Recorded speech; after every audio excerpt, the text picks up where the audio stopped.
Hast du jemals realisiert, dass du keine Freunde mehr hast? Nicht wir sind beschäftigt, nicht wir haben uns auseinandergelebt. Ich meine wirklich keine. Und das Seltsame ist, du bist nicht immer traurig darüber. Manchmal fühlst du dich friedlich, manchmal fühlst du dich sicherer, manchmal fühlt es sich so an, als wäre es erschöpfend, unter Menschen zu sein. Aber dann, spät in der Nacht, trifft dich etwas. Stimmt etwas nicht mit mir? Denn die Welt behandelt Menschen ohne Freunde, als wären sie kaputt, als hätten sie irgendeinen sozialen Test nicht bestanden. Aber die Psychologie sagt etwas viel Verstörenderes und viel Mächtigeres. Menschen ohne Freunde sind oft nicht schwach, sie sind anders verdrahtet. Und heute gebe ich dir 8 psychologische Fakten, die erklären, warum manche Menschen am Ende allein sind, selbst wenn sie klug, freundlich und emotional tief sind.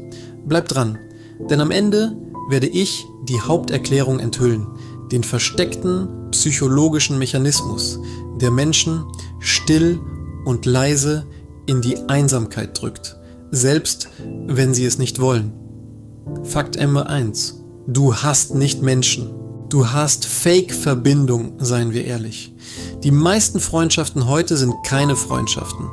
Sie sind Rituale, Smalltalk, geteilte Memes, falsches Lachen, performative Freundlichkeit. Und wenn du der Typ Mensch bist, der Tiefe braucht, beginnt dein Gehirn oberflächliches Sozialisieren wie eine Beleidigung zu behandeln. Denn Menschen ohne Freunde haben oft hohe Standards für Verbindung. Nicht ich will perfekte Menschen, sondern ich will etwas Echtes. Und wenn du es nicht findest, hast du lieber nichts als etwas Leeres. Hast du das schon bemerkt? Du kannst in einem Raum voller Menschen sitzen und dich trotzdem allein fühlen, weil dein Nervensystem nicht nach Gesellschaft dürstet, es dürstet nach Bedeutung. Fakt Nummer 2. Dein Gehirn wird schneller ausgelaugt als bei anderen. Manche Menschen können 6 Stunden abhängen und fühlen sich danach energiegeladener. Andere hängen 45 Minuten ab und fühlen sich mental zerstört. Das ist nicht unsozial, das ist keine Schwäche. Das ist Neurobiologie. Die Psychologie nennt es hohe soziale Sensibilität.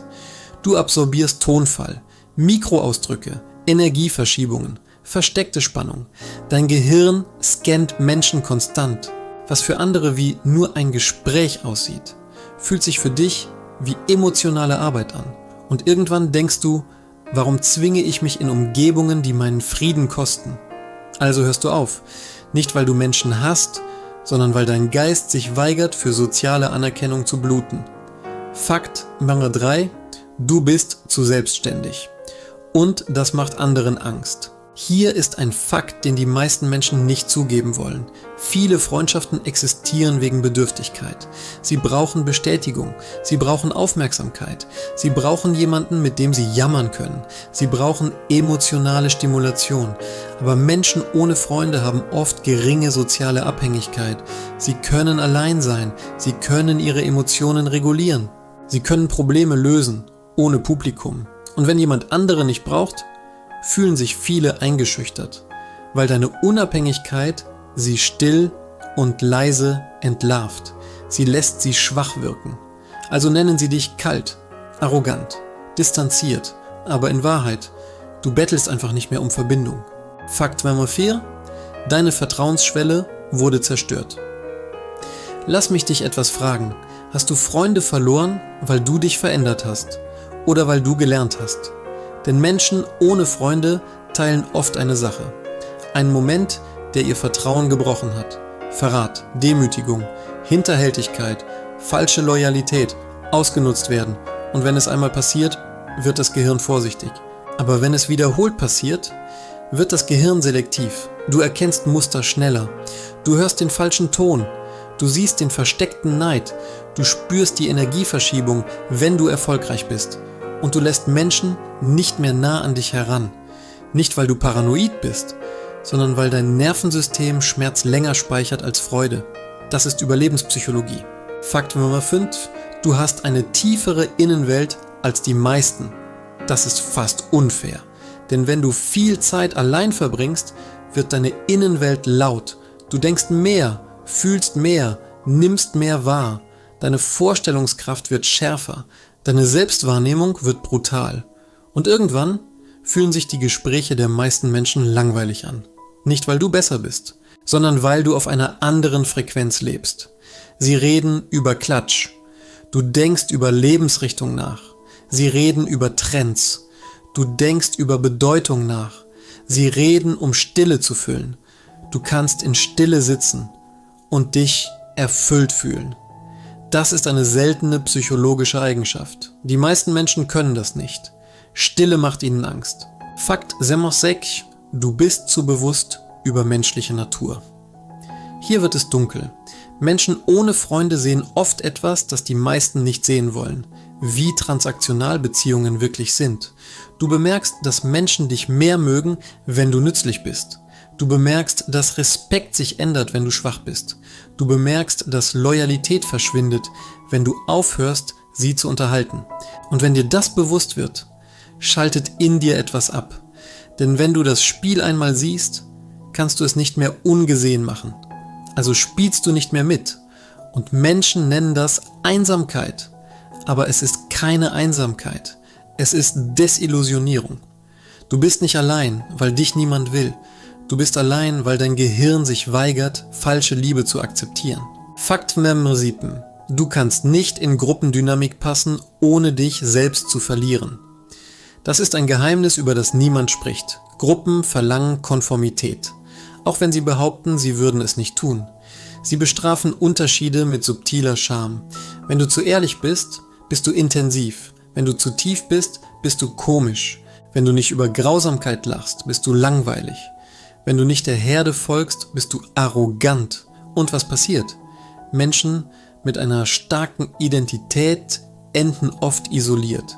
Nicht, weil sie keine Freunde finden könnten, sondern weil sie sich weigern, sich selbst für Zugehörigkeit zu verraten. Und ehrlich, das ist kein soziales Problem, das ist Integrität. Fakt amagabachst. Manchmal ist Freundlosigkeit ein Zeichen, dass du wächst.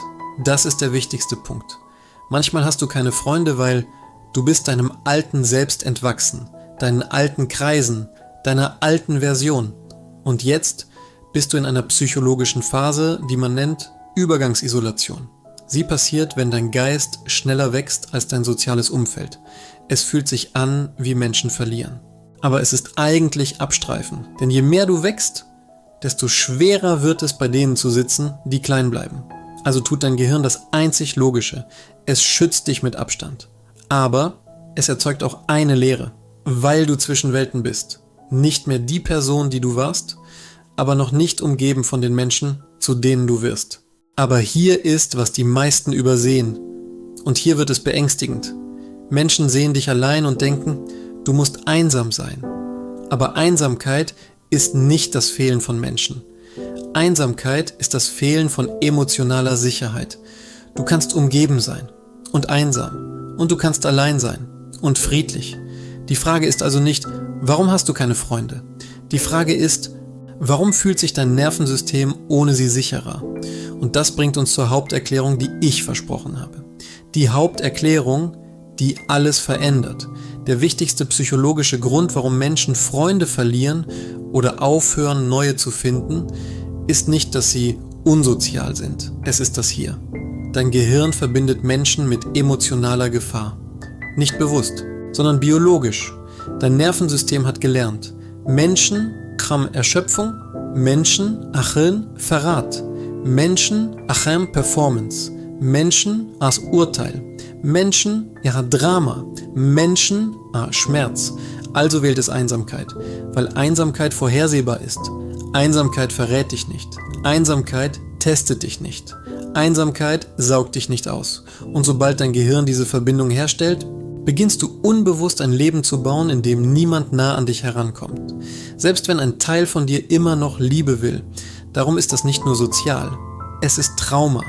Nicht immer lautes Trauma. Manchmal stilles Trauma. Jahrelang missverstanden werden. Ausgenutzt werden. Emotional ungesehen bleiben. Umgeben sein. Aber nie wirklich verbunden. Also wirst du nicht einfach freundlos. Du wirst selbstschützend. Und wenn du diese Verbindung nicht heilst, wirst du deinen Frieden Einsamkeit nennen, selbst wenn er eigentlich Selbstschutz ist. Schlussgedanke. Insight plus Unbehagen. Wenn du also keine Freunde hast, frag nicht, was stimmt nicht mit mir? Frag, was haben Menschen meinem Nervensystem beigebracht, wovor es Angst haben soll? Denn vielleicht bist du nicht kaputt.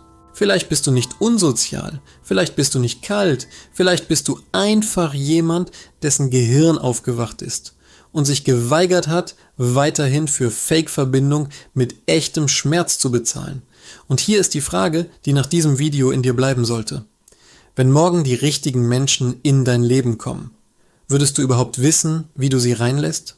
Oder würde dein Nervensystem sie abwehren, weil Frieden zu deiner Sucht geworden ist?